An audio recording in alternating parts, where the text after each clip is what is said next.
Very much, everybody, so far. I was going to share with you 3 poems that have nothing to do with anything. They're a bunch of older poems, and they happen to be in the Down in the Dirt issue collection book that is most recently released, and it is from the May to August, I'm sitting here reading it, 2024 issues of Down in the Dirt, called A Library of Collaboration. It's a bunch of really cool stuff of people put it together over multiple issues, and I am trying to find 3 pieces that don't relate to anything, so I hope you appreciate them. They may have been from old shows, and I might show you video stills from them, but who knows. But I hope you appreciate them. They're very different. This first one from this book is titled My Dead Daughter. I keep getting this image.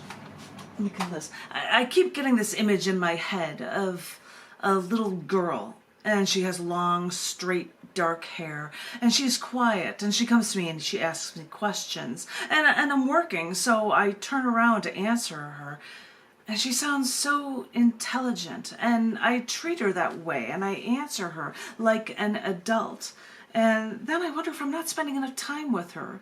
So while I'm answering, I turn off my computer and I turn around to her and I continue to look at her. I make a point to make eye contact when I communicate with her.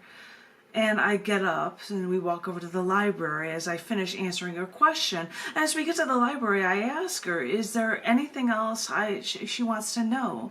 Because I want to be the one to tell her the truth. And she says, no. She doesn't need anything, and underlyingly, she makes me feel as if she doesn't need me. And I think, I gave birth to this girl. She has to need something from me. And maybe she's a smart girl. And maybe she's learned to do things on her own. Maybe she does all the things that I had to do in my life. Maybe she understands more than I ever did. But these are my memories. These are memories of something that has never happened, and will it ever? I always imagined a girl.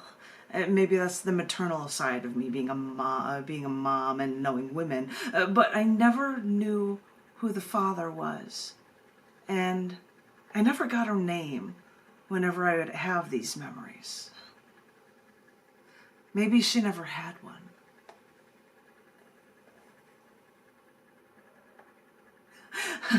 It was done at a show called The Cycle of Life.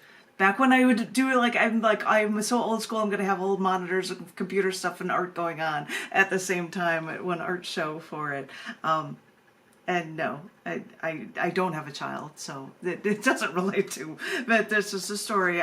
This next one I think is a fun one, and I don't know when this was read somewhere, but it is titled What Women Want. They want to be in this library of collaboration. Sorry. Why am I advertising my books? This is called What Women Want.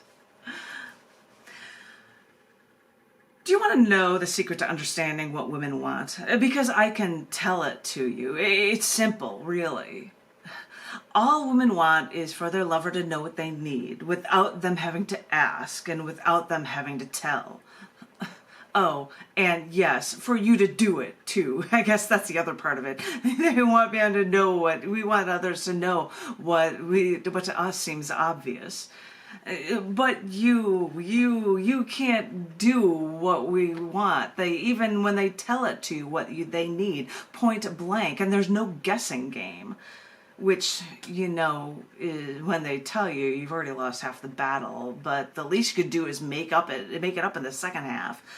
It's the least you could do to tell them that you love them, to hold them and be their knight in shining armor.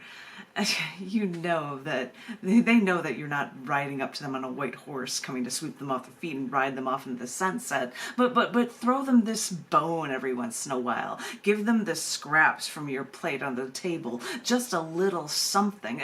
They're yelping under the table, hoping you'll understand their pleas. They're shivering in the doghouse when they should be by your side, because they're starving over here. and it seems that only you can give them what they need, much less what they want. It's simple, really. They need attention. They desperately need it, and they're tired of asking because they shouldn't have to ask. This is the key to understanding what women want. So, please, do something with this knowledge and save the one you love.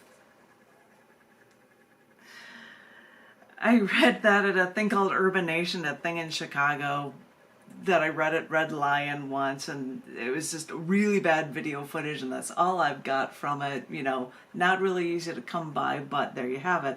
And I'm not even going to show art for this last one. Oh, because it is in this book, but it also is a poem that appears in The Universe is in Your Hands.